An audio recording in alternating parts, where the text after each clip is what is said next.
Hello everybody, welcome back to my channel. My name is Heather and I'm here with another monthly reading wrap up, this time for the month of November and my December TBR. So we're just gonna dive right in. Nothing too crazy, you guys know the drill by now probably on these videos. I'm going to go roughly in the order that I read these books this month. Some of it will be out of order just to keep like series together and things like that, but first thing that I want to talk about is Six of Crows and Crooked Kingdom by Leigh Bardugo. I finally read them. I have a whole video up on my channel, a video tour before this, I'll link it, of my full reading reactions to these books, full spoilers. So really this is going to be my non-spoiler review of these books. Overall, I thought they were really good. I'm just going to talk about one at a time. Six of Crows, I gave 4.5 stars. I think it's a really solid YA fantasy. I am personally still in the camp that you should read Shadow and Bone first. I really enjoyed the Shadow and Bone trilogy. I think there's a lot of world building that happens in that one that makes some of the things more meaningful in this book. Well, more so Crooked Kingdom. Six of Crows doesn't matter so much, but Crooked Kingdom, I feel like there is a bit of overlap that I personally thought it was helpful to have read Shadow and Bone first. Plus, these books just feel so similar. If you love this one, I don't quite understand why people don't love Shadow and Bone just as much as this one. They feel so similar.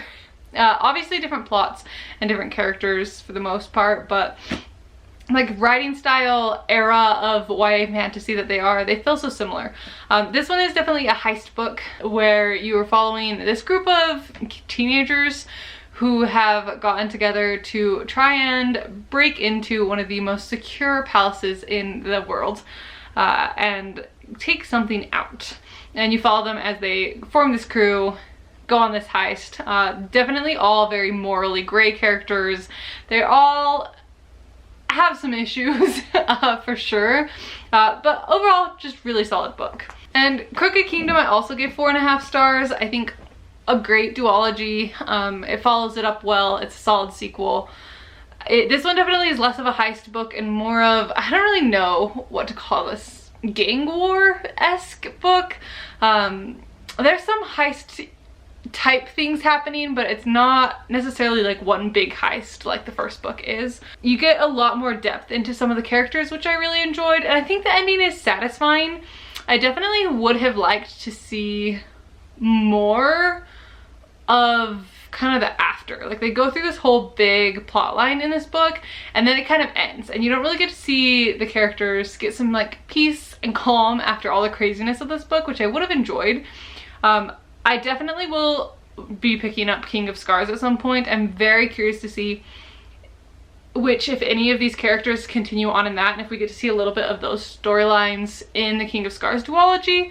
I have no idea if that's the case or not, but I will definitely be reading those books. So overall, really solid if you're looking for a good YA duology. Six of Crows and Crooked Kingdom get the job done. I would read Shadow and Bone first, is my 2 cents on that. And then while I was reading those books, I was also working my way through an audiobook. This is Listen for the Lie by Amy Tintera. I give this one a 2.75. I am definitely learning that sometimes the more popular a book gets on BookTube, specifically when it comes to thrillers, the less I like it. I think that this one could be a really solid mystery thriller if you don't typically read the genre. If you are a big thriller reader, this one's gonna be a little underwhelming. I don't feel like it was that thrilling. It didn't have me on the edge of my seat very much. I honestly almost DNF'd it a few hours in because I was so bored. It just wasn't really getting anywhere. But I did want to know what happened, and that was the only thing that got me through the book. And just the fact that I had some projects working on that I needed an audiobook for, and so I just listened to it because I couldn't find another audiobook that I wanted to listen to. Really, I probably could have DNF'd it and just looked up the ending and been fine. This one you are following a woman who was like a few years prior was the main suspect in her best friend's murder, and she's kind of moved on. Nobody was able to get any hard evidence. She was never charged, but it's a few years later and a true crime podcaster decides to use that as his episode, or as his like new season is going to be all about this murder. And so he's trying to solve this. She obviously gets involved, and basically together they are trying to figure out what happened that night. And the big thing with it is that she has no memory of it. So she's kind of pleaded amnesia. No one found any hard evidence. So she's lived for several years not knowing if she did or not. And so she also really wants to find out what happened so that she can get some closure and move on. And there's some interesting twists. I think it was fine. It just wasn't the most amazing thriller I've ever read. It didn't have me on the edge of my seat. I was kind of bored, and that is kind of the biggest bad thing you can say about a thriller is if you were bored. Like, the whole point of a thriller is not for you to be bored. So not my favorite. Didn't hate it.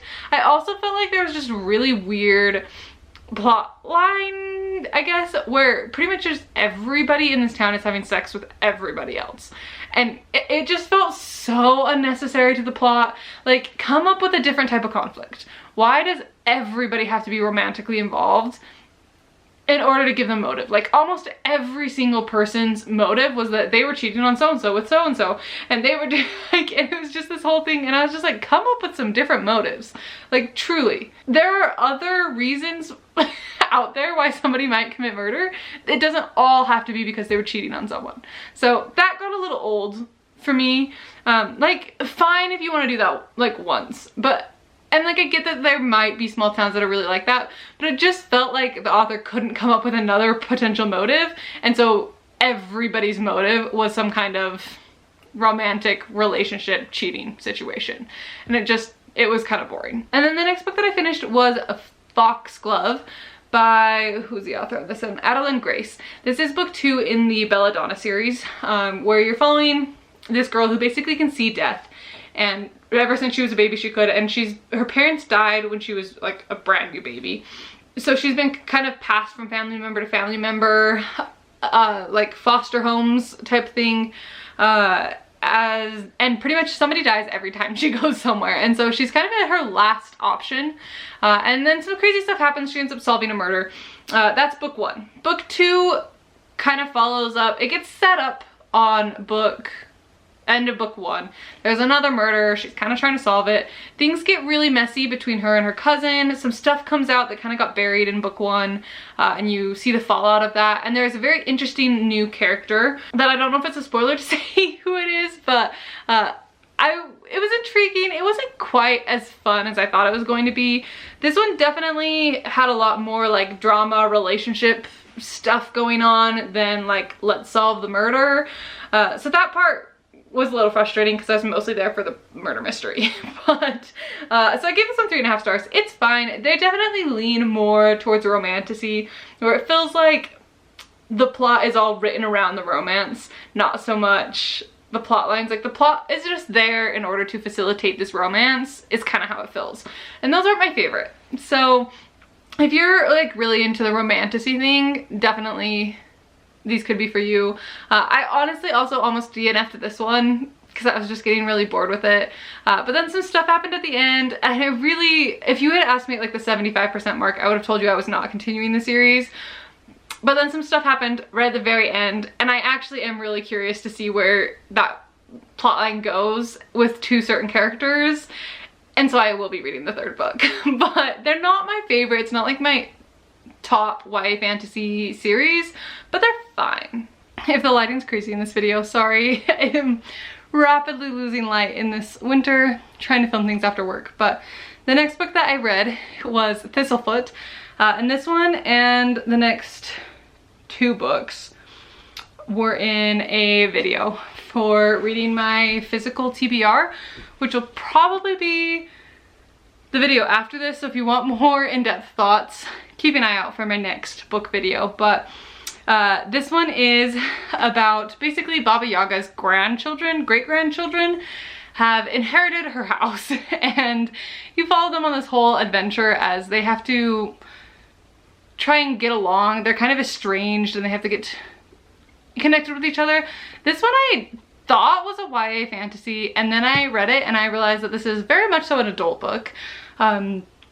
There's some content that I would say is like adult content, but mostly in like heavy topics. There's some really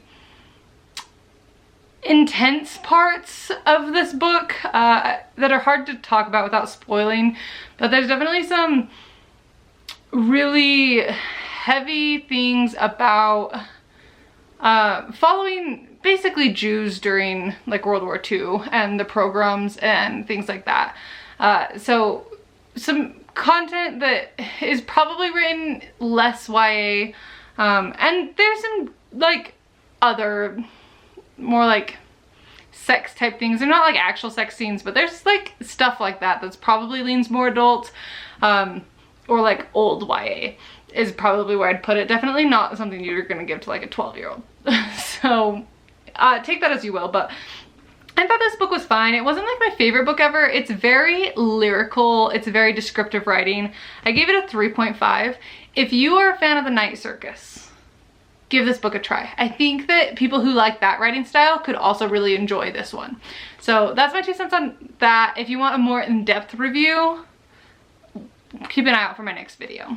And then also in that video, I read Hyperion by Dan Simmons. This is a sci-fi book with, hard to explain, but there is essentially this world where you have this creature called the Shrike, and you have these time tombs that only open every once in a while. And some kind of government thing that's never fully explained puts together this group to be the final pilgrimage to these time tombs to try and get the secrets of the time tombs before their enemies, the Ousters, take over the world. And so you kind of have this race against this time. You have this group of people that have been put together on kind of this mission to go and do this pilgrimage on this world. And when the people are invited to be part of the pilgrimage, they are told at the very beginning, like this is like chapter 1, that there is at least one person in the group that is a spy for their enemy, and they don't know who it is. And so that part got me really intrigued. And then you follow this very slow storyline of them getting to the planet and getting to the time tombs. And they decide to each tell their stories as they're traveling about why they got chosen to be on this mission. And so they all have different reasons. They all have different histories with the planet called Hyperion that led to them being picked for this mission. And so they're each telling their stories as they go along, and that's the book. It's just them telling their stories. Some of them are more interesting than others. I really liked some of them. Some of them I really could have done without. There are a couple characters that are just, one of them is so driven just by having sex with this one lady, and that's it. He doesn't even know her name. He has no idea who this lady is. And then there's one that is this poet guy, and he's just so abrasive of a character. I did not enjoy his point of view. There's quite a bit of swearing in this one, I will say, like language warning. It swears a lot, specifically the poet character. So I don't know. This style of storytelling is hard because some characters I really enjoyed their point of views and I was really into the book during those parts, and then some characters I really didn't like, and so then there was like 100 pages of that one character story that I was just kind of checked out and really struggling. So not my favorite storytelling method. I do feel like I need to read the second book because they just barely got to the point where they got where they were going, and then that's where the book ends. So I might read the next book. I'm not like committed to the whole series, but I probably will read the next one just to see. Okay, I decided the lighting was getting too crazy, so we're gonna go for the overhead lights, and now I have light coming at the other side of my face, but hopefully this is easier to see. I'm not so crazy of lighting, but that was Hyperion. And then the last book in that video, again, more thorough thoughts coming up soon, was The Hazelwood by Melissa Albert. This is a book about this girl who grew up kind of on the run with her mom. Like they just kind of floated from place to place. And then they get this letter. How do I describe this without spoiling? It's really hard. Her grandma is this like super famous author of fairy tales, but they are not like in contact with her grandma at all. She's not part of her life. Oh no, it does say that in the description. So her grandma dies. They get a letter that her grandma dies and that they have inherited the estate, and her mom is like, great, we're free, we're not going back, stay away from that place. And then her mom goes missing and she is determined to find her mom, and in order to do that she has to go to her grandma's estate. And throughout this whole thing you are finding out maybe some of these fairy tales are based off of real things, and there's some magic involved. There's this guy who is like a super fan of her grandma that ends up helping her out named Ellery, who is super fun. I didn't realize when I started reading this that this is the first book in a duology. And I've never heard anyone talk about the second book. So I definitely want to read the second book for sure. There's like a little novella thing that comes in between that I think you can get access to if you listen to the audiobook. So I'm probably going to borrow the audiobook at some point and listen to that and then go into the second book. But I definitely want to know the next part of the stories. I'm not overly satisfied with where things ended with Ellery at the end of this book. Really confused about that. So I don't know why nobody talks about the second book, but I will definitely be reading it as soon as I can get my hands on it. And I gave this one a 4-star. Solid book. Maybe not my favorite one ever, but it was a good book. And then the last book that I read in November was A Far Better Thing by H.G. Perry. This one was fun. I listened to this as an audiobook. This is a fantasy book that is based off of A Tale of Two Cities, which is one of my favorite classics. I love A Tale of Two Cities. I've read it a few times. It is very closely tied to A Tale of Two Cities. I gave this one 4.5 stars. It is basically like just take the plot of A Tale of Two Cities, match it as close as you can, but add fairies. And if you know the plot from the original book, you have this guy who's on trial. How do I explain this without having to give a full thing? You have, what is his name? Anyways, you have this guy that's on trial. The lawyer's assistant looks very similar to him, and that's basically how they win their case to get him off of death row, essentially, is by being like, oh, but couldn't this witness have been mistaken because look at how similar these two guys look.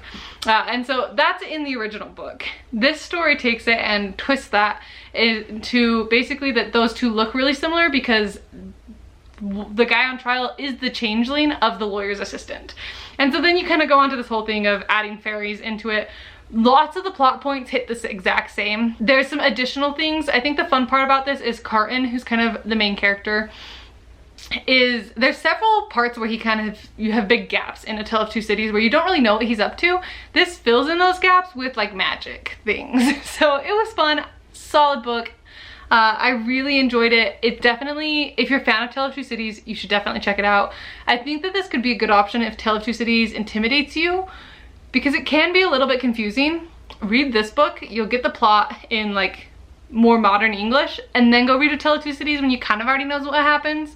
I think Tale of Two Cities would still be worth a read, but you'd probably understand it better having this background. So if you are a fan of Tale of Two Cities and you've read it before, it is really fun to see how they managed to work in the magic.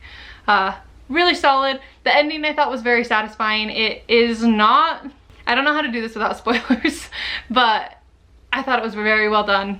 I thought it was a good way to finish the book. So that was everything that I read in November. Let's talk about my December TBR.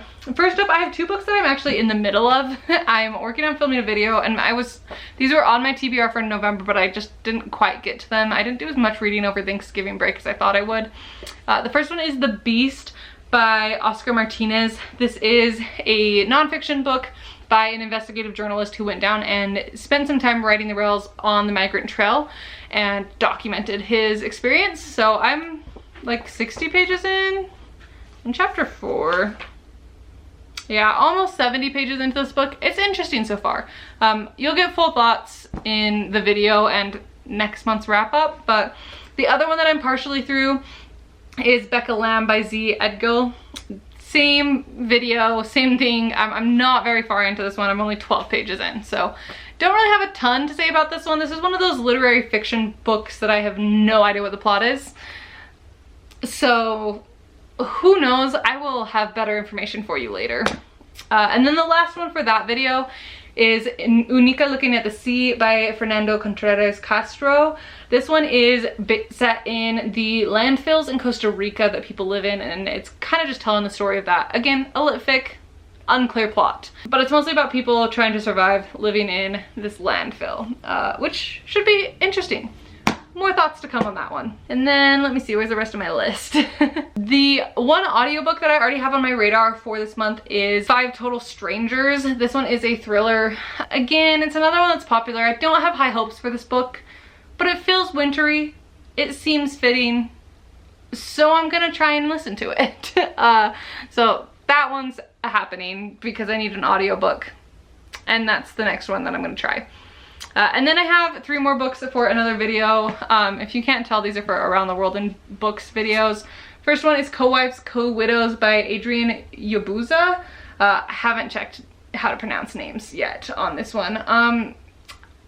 Something about maybe they're both wives to this one guy and then he dies and they're being accused of poisoning him, and so then they kind of have to deal with that. It's as much as I got. Grandma 19 and the Soviet Secret. This one is by Onjaki. It's just Onjaki. It is, the Soviets are occupying wherever they live. 2 boys, it's about a boy trying to keep his grandma safe during a Soviet occupation. I think that's the gist of it. And then Johnny Man Dog by Emmanuel Dongala. This one is about a boy who's part of a rebel faction trying to get control in war-torn Congo. And then some other person about the same age that just wants to finish high school, and kind of what happens when they meet up and get to know each other. It's a coming of age story. I clearly don't know very much about these books. Literary fiction is so hard for me to describe. But those are some books that I want to read for that video. I also, as far as my like one Christmassy book that I'm hoping to read, I'm hoping to read Murder for Christmas by Frances Duncan. This one is a kind of like Agatha Christie-esque book, but obviously not by her, that I don't really know anything about other than it sounds like a Christmassy murder mystery, and I would love one of those in the lead up to Christmas. So that one's on the list. And I will say this is such an ambitious TBR, but I do have Christmas break. I get 2 weeks off for Christmas break, so I should be able to get through a good amount of reading that week, or those 2 weeks, most of which will be in December. So it's ambitious, but I think I can pull it off. We'll see. I have a few more series I'd really like to continue or wrap up.